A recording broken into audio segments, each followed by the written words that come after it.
Welcome to machine learning series. In this lecture, we will discuss about different machine learning algorithms. We will talk about linear regression, logistic regression, k nearest neighbors, support vector machine, decision tree, and k means of clustering. These are different algorithms which are widely used in machine learning domain. We will talk about these algorithms one by one. First of all, we'll discuss about linear regression. Now, where this linear regression is used? It is used when your output prediction is in continuous form. That means the numbers of which the output we represent, that numbers are continuous in nature. That means we cannot divide these numbers into classes or categories. So this is called as continuous output. So when your output is continuous in nature, in that case, in that particular problem, you can use linear regression. For example, the prediction of the temperature throughout the day. So when you want to monitor the day temperature after the interval of an hour, so in that case you can use this linear regression. But when you want to predict something which is not continuous in nature, that is discrete in nature, for example, whether there will be rainfall today or not. So suppose if you want to predict this thing, so this is your discrete output. So only two possible ways will be there in the prediction, whether there will be a rainfall today, so yes or no, true or false. So that is the part of classification. So first we'll discuss about regression part. So there are two parts we'll see about regression. The second is similar to classification only, which is logistic regression, that we'll discuss later. So first we'll discuss about linear regression. So as name indicates, it predicts the thing linearly. For example, suppose if you are predicting something which is continuous in nature, so that thing can be predicted by linear regression. For example, we are having one data set which consists of two features. So the feature x1 and feature x2, and according to the values provided in the data set, we will plot the scatter graph of this. How to plot this graph, which code we have to use to plot this graph, all these things we will cover in our separate lectures of machine learning. So in that lectures, we will discuss everything about the coding part of this. In today's session, we will just cover the theoretical part of these algorithms. So these are the actual values which are present in the data set, and these are the features. Now we will predict the thing based on the values. That means we will draw a line which will pass through the maximum points, maximum data points, or at least this point should be closer to this line. So finding of such optimum line is called as linear regression. So this is nothing but your prediction. So line is nothing but your prediction,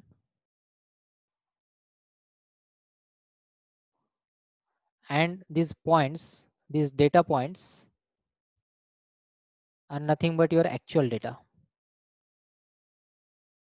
So this is very important point to be noted. So actual are nothing but these points, data points, which are having the features x1 and x2. So these points are nothing but actual, and the line which you get, which is passing through the maximum points, that optimum line is called as regression. Now for example, we have a data set which consists of X1 as years of experience, for particular person, and X2 is the second feature, which is salary of that person. So we want to predict the salary on the basis of experience. So these are the data points which are actually present in that data set. So for example, there is experience of 2, experience of 4, experience of 6, 8, 10, and so on, and particular salary 10k, starting from 10k to 1 lakh.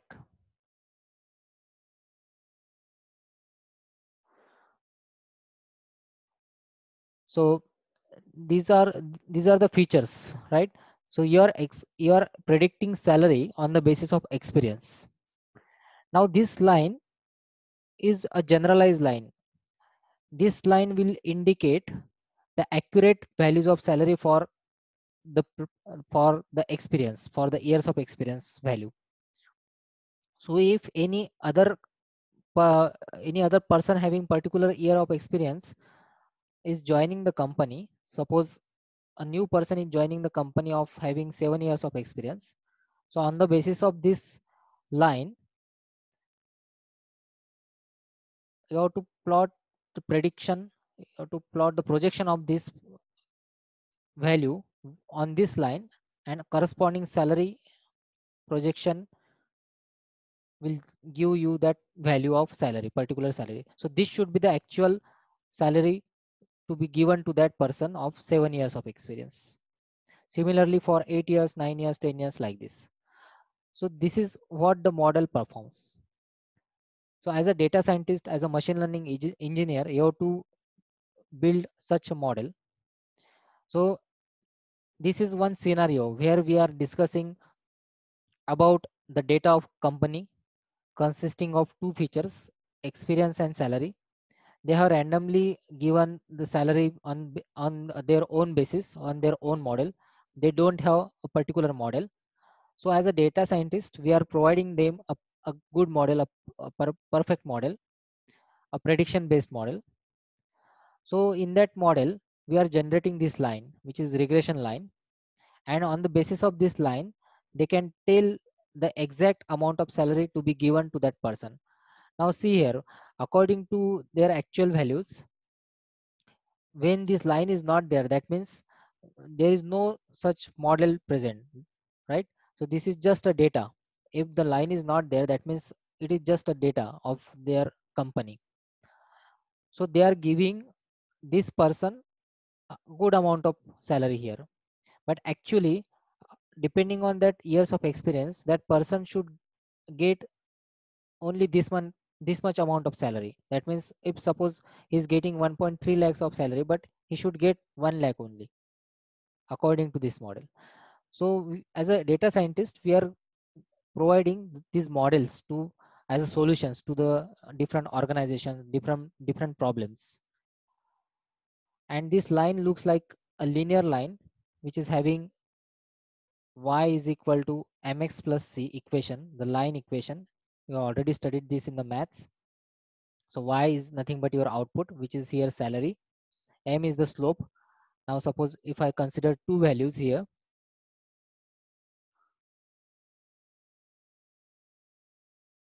so this is nothing but the slope of this line M. Then x is nothing but your years of experience, which is input, and c is the constant. So even if the experience is 0, some amount that person should get, so that is nothing but constant, which is c. I'm not writing everything here. I'm just giving overview of that algorithm. We have separate course on machine learning. In that we will discuss this in detail. So please keep visiting our channel.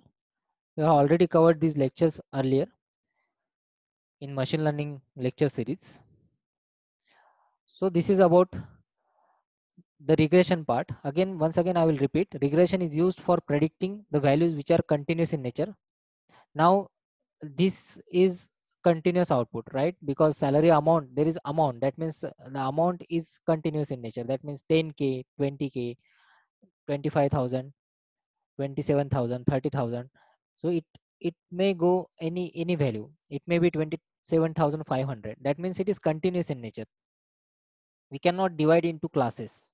We cannot divide the output into categories. That's why it is a problem of regression. We can solve this using regression. So I hope you are clear with this linear regression part. Now we'll go towards the next algorithm,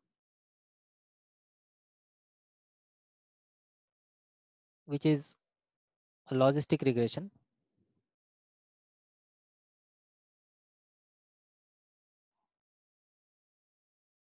So in logistic regression, as name indicates, it consists of two parts. The output can be divided into two categories. Logic means binary logic. So 0 or 1, we can divide the output into two categories, 0 and 1. So that's why the name is logistic regression. Now, as I said, the output can be divided into two classes or two categories, we can say. So this is somewhat classification type of algorithm. It is regression algorithm, but we can categorize the output. That's why it comes under the classification problem. So logistic regression is nothing but the classification only. So we will discuss logistic regression now.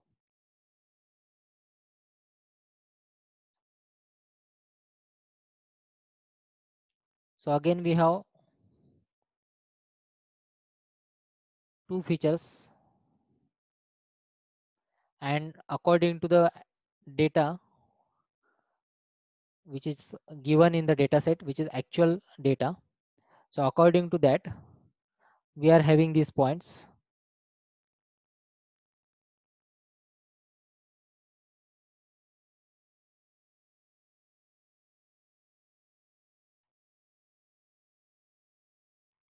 And some points are bigger points.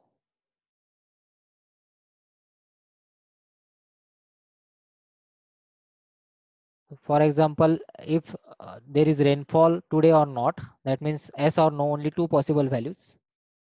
So for example, this is one category where the dots are small in color, small in shape, while these are having bigger color, bigger shape. But in this category, we have larger circles also, and in this category, we have smaller dots also.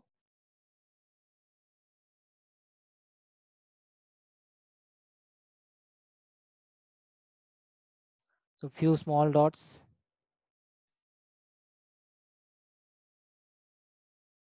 like this. Now here, instead of drawing the linear line, we will divide this into, as we already did in the linear regression. In logistic regression, we will classify the things into classes. That means your algorithm will categorize this into two categories by drawing the line between the data points. So suppose this is the red color part and this is the green color part. So and these small dots are red and these bigger dots are green.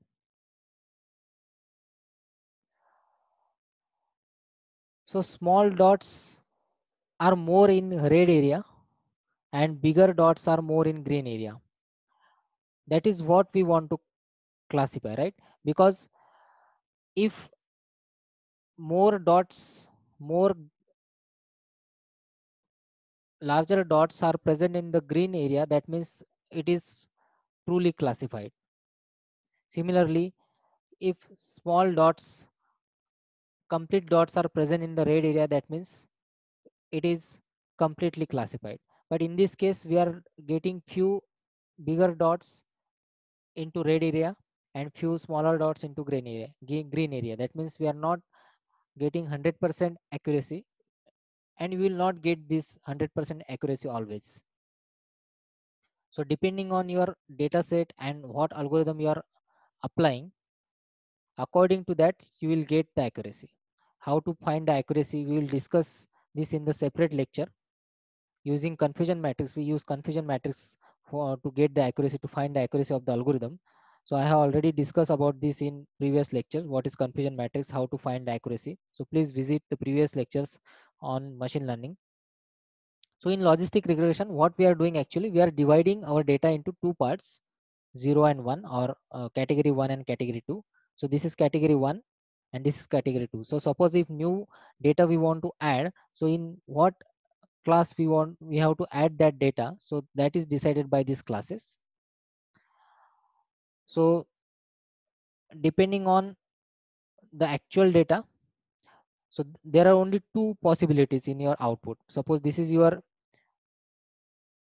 data set, consists of input and output. So input is x, output is y, and output is form of only 0 and 1,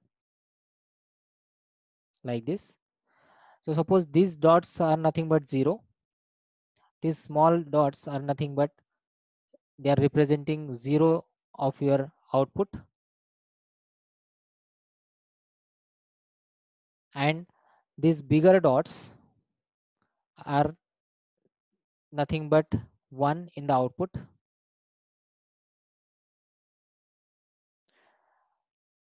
And we are dividing,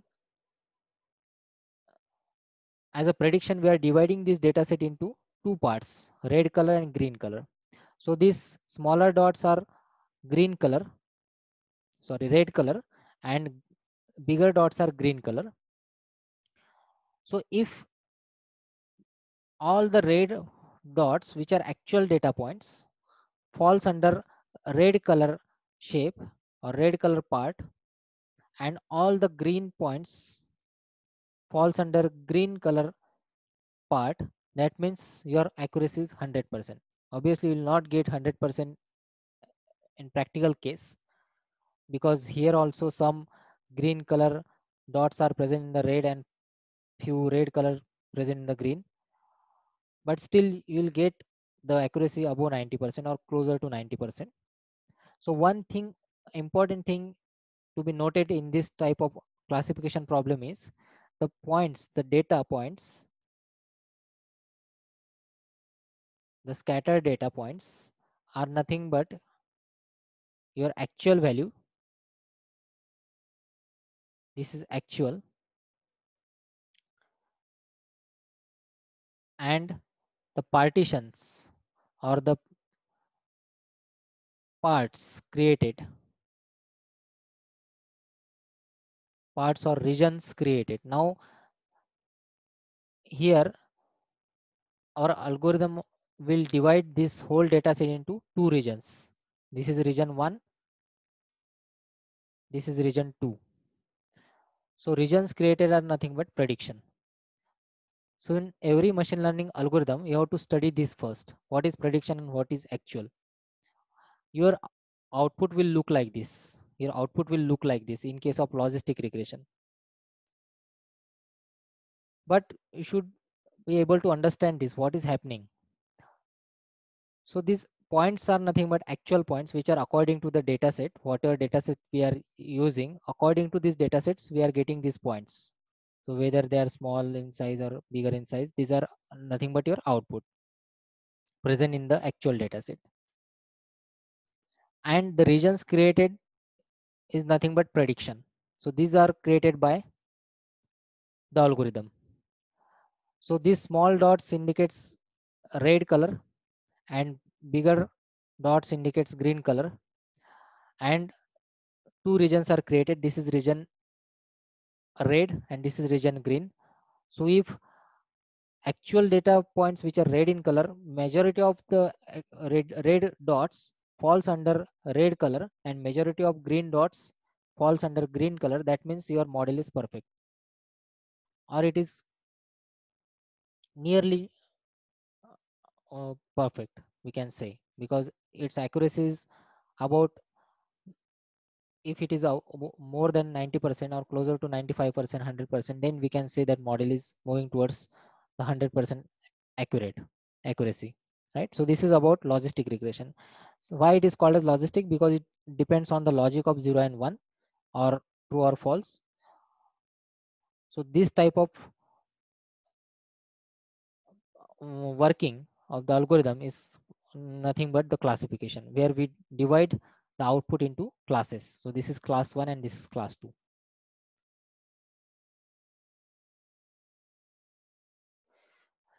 Now the next algorithm is,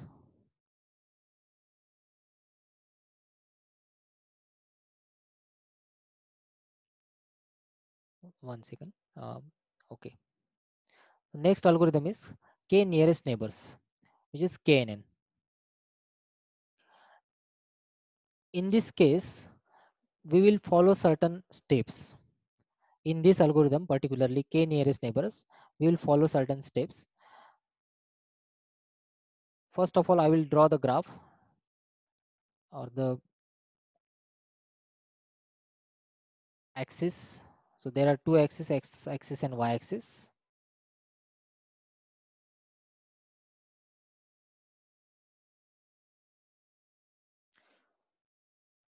Now, suppose some data is present.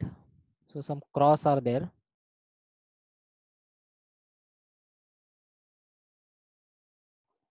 and some circles are there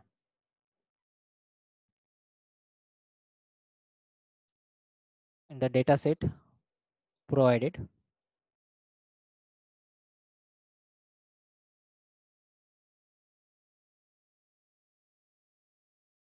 So this is the data provided.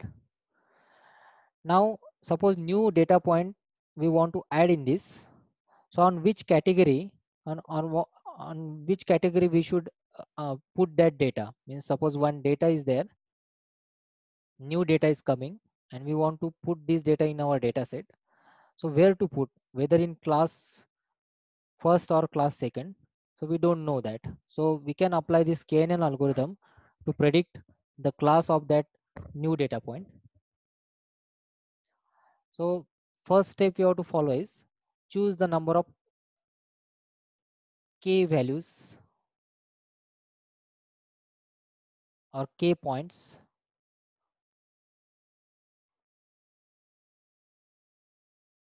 The k value you have to select. So normally we take 3 to 5 as number. So k number is, suppose we have selected 5. So it depends on the iteration. We have to repeatedly perform these iterations to get the good accuracy. So we will select the value of k as 5. That means we will select such 5 points which are closer to these new data points. And how to get that 5 points? Using Euclidean distance. So Euclidean distance is one concept where you find the distance between two data points. So we have already covered this Euclidean distance concept in our previous lectures on machine learning. So if you are not familiar with this, please visit the previous lectures. So Euclidean distance is used to find the distance between the two data points. So using Euclidean distance, we'll find the closest 5 points. Now since we have used here the value of k as 5, so we will find 5 such points which are closer to this new data point.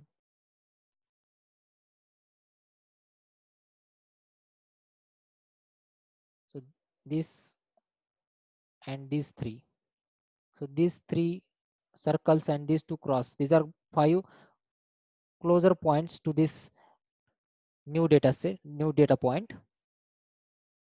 right? So three circles and two crosses. So these 5 points we obtain on the basis of Euclidean distance. What is Euclidean distance? It is the distance between 2 points. We have already studied this in your elementary maths. So x2 minus x1 square plus y2 minus y1 square and whole square root. So this is what is the formula of Euclidean distance. Using Euclidean distance concept, you will get the 5 points since we have used the value of k as 5. Now you will find or you will count how many majority of these 5 points are there from one category. Now in this case, 3 are circles, 3 points out of that, these 5 points, 3 points are circle and 2 points are crosses. So this is category 1 and this is category 2. So out of these 5 points, 3 points are circles and 2 points are cross. So that means this new data point should fall in this second category of circle. So this new, because maximum majority of the closest points are of the circles, that's why this new data point should fall under category 2. So this is the concept of k nearest neighbors. First you have to find, first you have to decide the value of k, then find such k points which are closer to new data point, and then out of that k values find the maximum points which are falling under one category, and then that new data point will fall under that category. So this is about k nearest neighbors.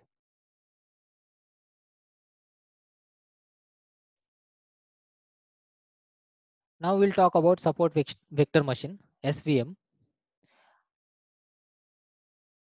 In support vector machine, again the same thing. It is used to classify the new data point, but its accuracy is more, or it is used for highly,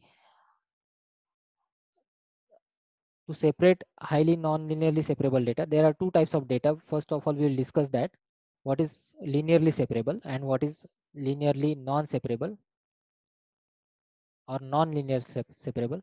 Now when you can classify the data into two parts by drawing a line between them, or you can classify the data by drawing line like this. You can do like this, you can do like this, multiple ways are there. That means this type of data is called as linearly separable. By drawing a linear line we can separate that data. But if the data is like this, some crosses are there and it is surrounded by circles, we know there are two categories, but by drawing a line in between we cannot separate this data, right? So this is nothing but non-linearly separable data. So in case of non-linearly separable data, we can use SVM.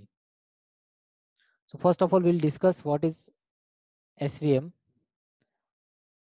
So suppose first we'll discuss about linearly separable. It is used for both linearly separable as well as non-linearly separable data.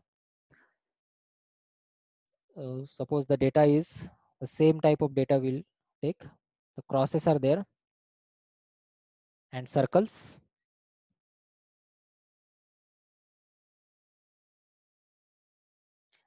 And new data point we want to add in these two classes. So category 1 and category 2. So on which category we should add this new data point? So that is the problem. So in that case, we can use support vector machine. So support vector machine is based on finding the optimum line between the two categories, because we can draw different types of lines. As I said, we can draw the line like this, this, this. So there are multiple possibilities of drawing the line, but we have to find the optimum line between the two classes or two categories. So here the problem is same. You have to find the category of the two out of the two categories. Now what we'll do here, we will find the points which are similar to other class. That means suppose this is example of fruit. Let's say these are the fruits. So this is apple fruit and this is mango fruit.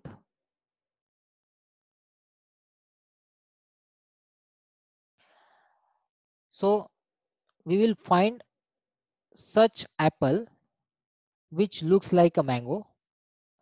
So the apples are generally red in color and mangoes are yellow in color. So we'll find such apple which is apple only. Originally it is apple only, but it looks like a mango. That means it is yellowish in color, less red and more yellow. That means it is closer to this class. That apple will be closer to this class, second class, because it looks like a color. It looks like a mango, depending on its color, right? Similarly, we will find such a mango which looks like apple. That means we will find such mango having more red color than than a yellow color. So that means it is closer to this class on the basis of color, because this is red color. Apples are generally red in color. So these all are red color fruit and these all are yellow color fruits. So such points we will find, and these points will decide the line between the line between the two classes, right? So these points which are used to find the line are nothing but support vectors. So in this case, these two are the support vectors because they are closer to the other class. Now this is an apple which looks like a mango because it is more yellow in color than red. So it is closer to this class because this is yellow color class, and this apple looks like an yellow. It looks like a mango. So it is closer to this class. Similarly, this is a mango, but it looks like an apple because its color is reddish color. So it is closer to this class. It does not belong to this class, but it is closer to the first class, the category 1. So again, we'll consider this point. So these two are nothing but support vectors. We call these two data point sets support vectors. And the algorithm is nothing but your machine. We call it as a machine. So the algorithm is called as support vector machine. So using these support vectors, we will classify between the two classes. We will find such a line that the distance of that line from these two data points is same. So such line is called as hyperplane. So using hyperplane, we can divide the data into two classes in case of support vector machine. The, the feature of this hyperplane is its distance between the support vectors on either side is same. So this distance should be same. So we'll find such a line using an algorithm. So we'll discuss the algorithm of SVM in detail in separate lecture. So keep visiting our channel to know more about this SVM. So this is about the linearly separable data. But what about non-linearly separable data? That means the data is mixed type. When your data is like this, for example, here we have crosses and it is surrounded by the circles.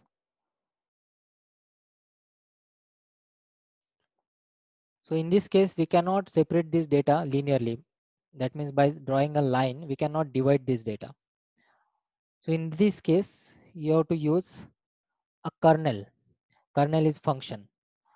So the concept here is, now this is two-dimensional data because we are using two axes, X and Y. So what we'll do, we will convert this data into higher dimension. So converting the data into higher dimension will solve the problem here. So we will shift this data to higher dimension. That means we will lift this crosses above. We will lift this crosses and then we will put this crosses to higher level. suppose we are lifting this up, this middle part up. So below part will be only circles, and then the middle part will be your hyperplane, like this. So what we'll do, we will convert this 2D into 3D.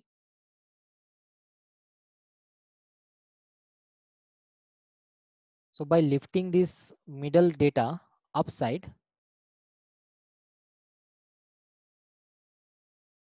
and then below part will be your circles only, like this. And then this middle part is nothing but your hyperplane. So by lifting this data, inside data upside, so here this is, this black color indicates the hyperplane.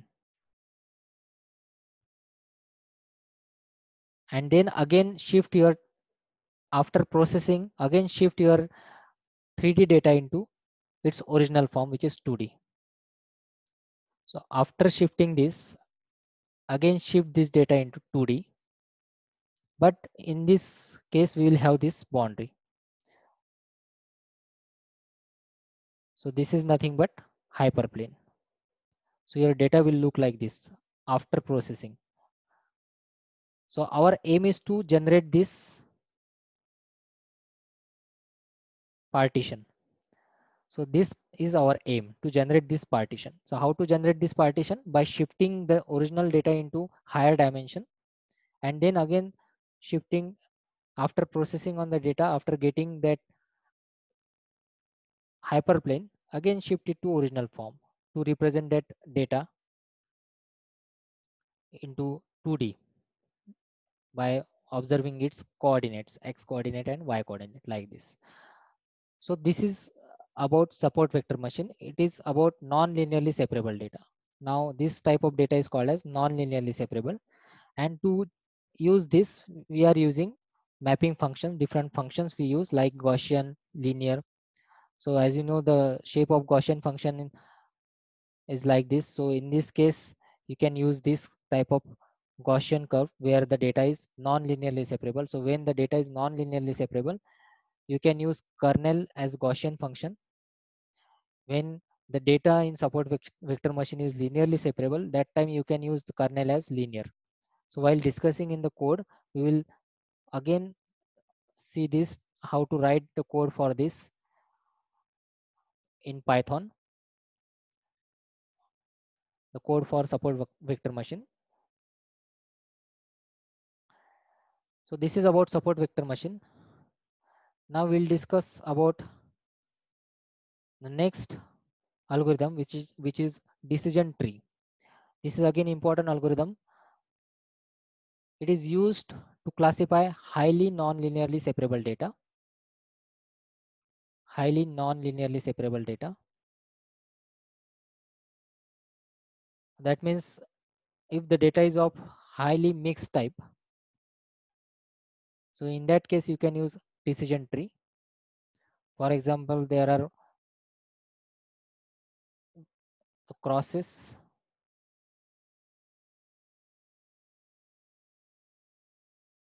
some circles,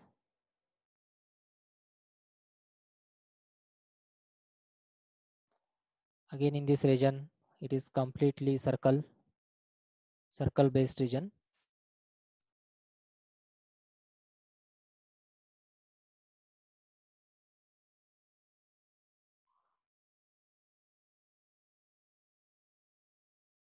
And here again there are some crosses, category 1, category 2. So category 1 is your crosses and category 2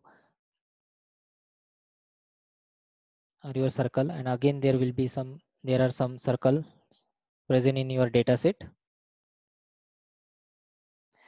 So suppose this is feature x1 and this is feature x2. So this type of data which is mixed type, we cannot divide this by drawing a straight line. So suppose if I draw straight line here, we cannot divide in that way. We cannot divide the data in that way, right? So in this case, what we have to do, we have to split the data into multiple splitting levels. We cannot again apply SVM here because by applying that kernels we will not get that much accuracy. We can apply, but that algorithm may fail in this case because it is highly mixed type of data. So here we will divide the data into multiple split so that we will get maximum splits, maximum data in one category. Now we can split the data. First we can split the data like this. I'm splitting the data. We can split. So firstly I'm splitting like this. So this is split number 1. Then at some point I'm splitting this data. Suppose there is few data points are still there like this.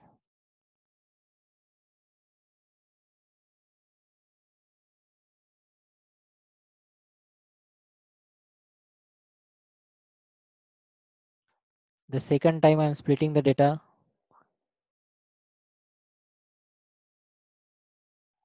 Suppose again few points are available still as a circle. So this is my second split.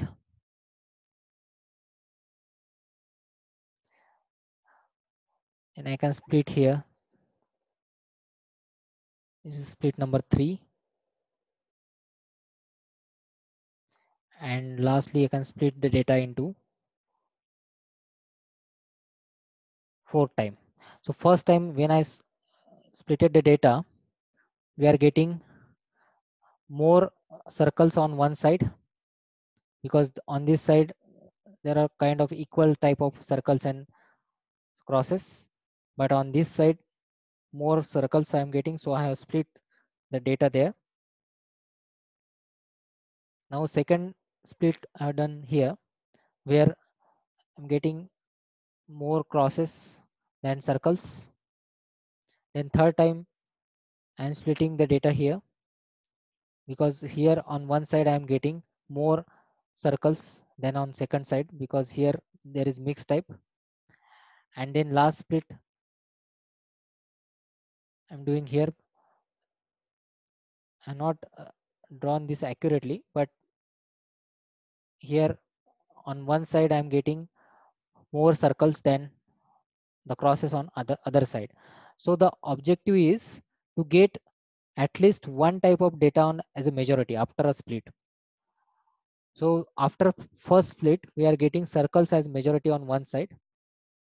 See here there are circles here as compared to the other side. After this split we have crosses more as compared to circles, crosses more as compared to circles. So we have done splitting here at this point. Then after third split I'm getting circles more as compared to other side data points, and after fourth split I'm getting again circles more as compared to crosses. So on the basis of the data on after split, at least one category you should get as highest category. So the logic is we can draw the tree corresponding to this. So this is x2. So first split occurs at, now I will assign some values here. It is not exact, but just assume that these are the values. So 20, 6 is starting from 10. So this is 20, 60. Then the value corresponding to this 2 is suppose 50 and this is 70. This is just an assumption. I'm not using accurate values. So first split we are doing at x2 at 60, right? This is the first split. So when x2 is less than 60, if it is true, if it is S, that means this part,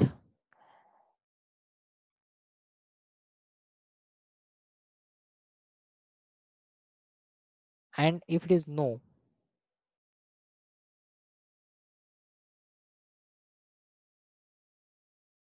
right?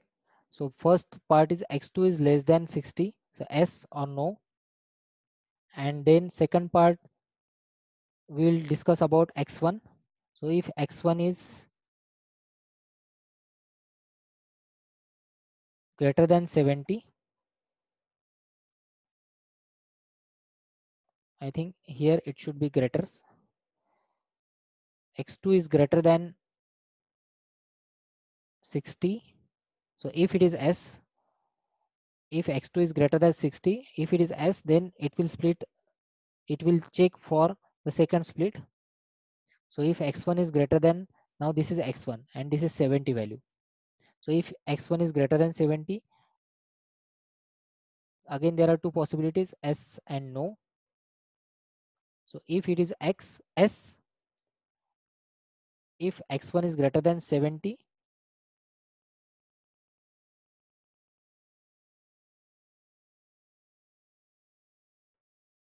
then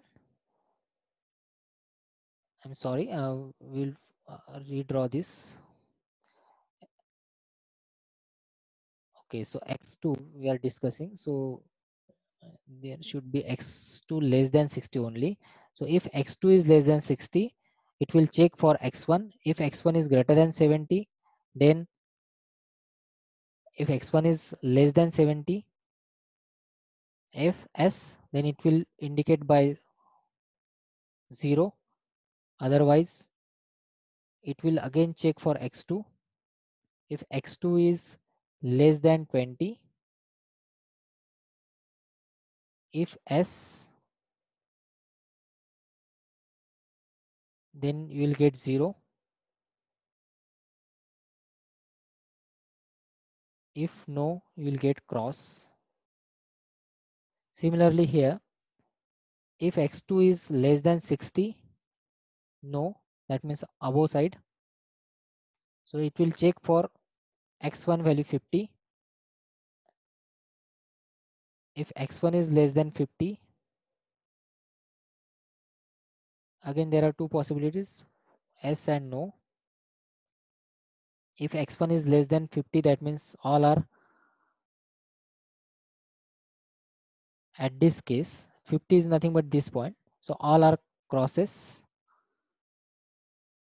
And if it is no, then all are circles. So the target here is to get this categories. Now this is category of circle and this is category of cross. This is cross category, like this. So we have divided the data into two classes. Ultimately we have divided the data into two classes. Once again I will explain this. If X2 is less than 60, that means this part, below part. If X2 is less than 60, if it is S, if it is S, then it will look for X1 70. Now if X1 is greater than, if X1 is less than 70, if X1 is less than 70, that means this value. If it is S, all points are 0. If it is no, if it is no, that means again you have to check for X2 value. Now this is the corresponding X2 value, which is 20. So if X2 value is less than 20, so all the points, if S means all the points are 0. If it is no, if it is no, then all the points are cross. Similarly, if X2 value is less than 60, no, that means above portion, then it will check for X1 50. If it is X1 is less than 50, that means this part, so all points are cross and the rest are 0. So this is what kind of tree diagram you can form to classify between the two things using decision tree. So this is a tree like structure we are getting at the end, and we are getting the data into two categories. So this is about a decision tree. You can use this in highly non-linearly separable data where we can use this decision tree. We will discuss about its Python code in the our separate lecture of machine learning. So keep visiting our channel. Now at last we will discuss about one more algorithm which is k-means of clustering. Now in this case, this comes under the unsupervised type of machine learning, where before regression and classification, whatever algorithms we have discussed it, this comes under the supervised type of machine learning. Now in k-means clustering, as name indicates, we have to form the groups, clusters of the data. So here, suppose these are your data points which are scattered like this.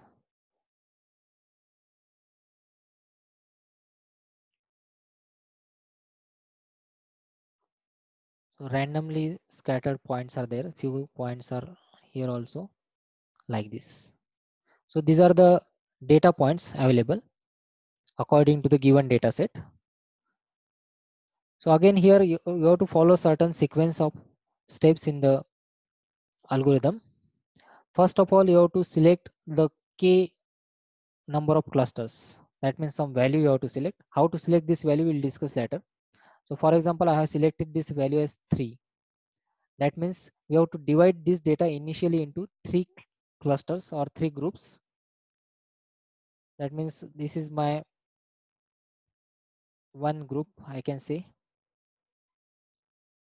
This may be my second group. It is not sure, or we are not sure about this, but it is just a rough initial group formation.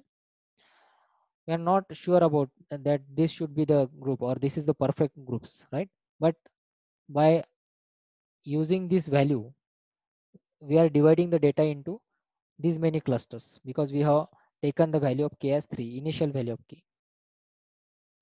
Now we'll select some centroids for these groups or the clusters. Now suppose I select the centroid for this as here, random points.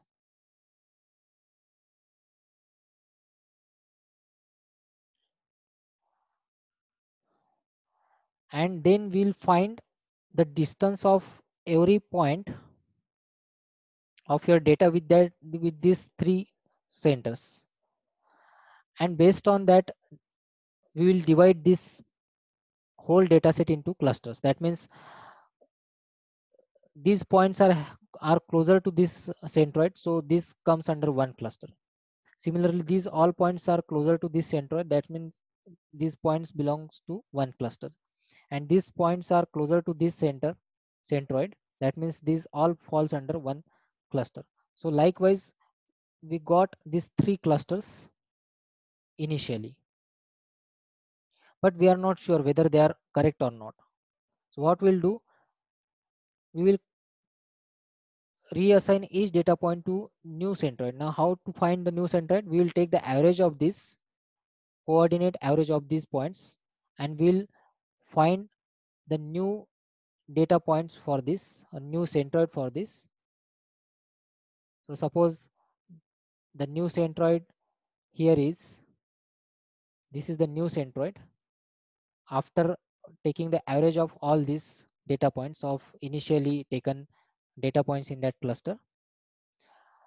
This is the new data point after taking the average of all these data points, and this is the new centroid after taking all average of all these data points in this cluster. Now again we will find the points which are closer to this centroid, the new centroid. Now these blue points are nothing but new centroids, new centroid, and the black, these are initial centroid.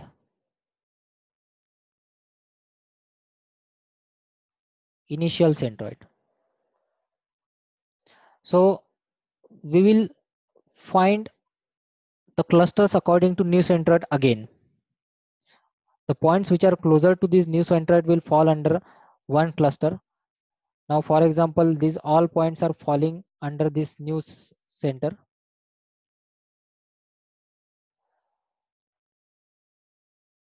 Then this point may come under this centroid like this, and these points may come under this centroid like this. So I'm taking rough values. It depends on your data set. Sometimes the earlier point or the different point may occur in the different cluster after second iteration, and you have to repeat this till you get, you have to repeat this process till you get accurate number of data points in that particular clusters. Again, take the average of all these data points, find a new centroid. So if I again take the average of this, and again I will get this second centroid. So this is the next centroid, the centroid after the second iteration. Again, I will find the data points which are closer to this center, and will find the cluster for that particular uh, new centroid. Similarly, I will find the new centroid here after second iteration and this third iteration like this. So after many iteration, if the number of points are remaining same in that particular cluster, that means our algorithm is working properly. So and the clusters defined are correct. Now the problem is how to find this k value, initial value. So here we will use one method which is called as elbow method. What we'll do in this, there are two types of parameters we use in elbow method. The method is known as elbow method. So on y-axis we will use one parameter which is WCSS, within cluster sum of square, and on x-axis we will use k value starting from 1, 2, 3 and increasing in nature. And this WCSS will also increasing in nature, and the graph of this will look like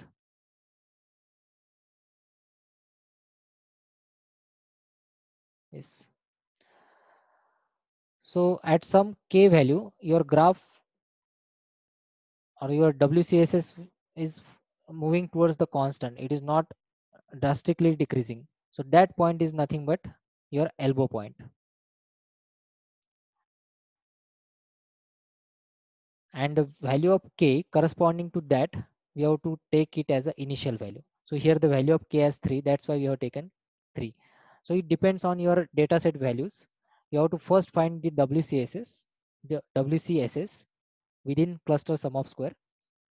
You have to plot WCSS versus k, and then you have to write the Python code for this. We will discuss about this in the separate lecture of k-means clustering. And then on the basis of that, you have to find this elbow point, and the corresponding value of that elbow point, the corresponding k value of elbow point, you have to consider it as a initial value of k. So this value is obtained from elbow method. We cannot take the random value, we have to take the help of elbow method. What is WCSS? It is the, the within cluster sum of square. That means suppose there are two types of clusters, or three clusters are present in your data initially.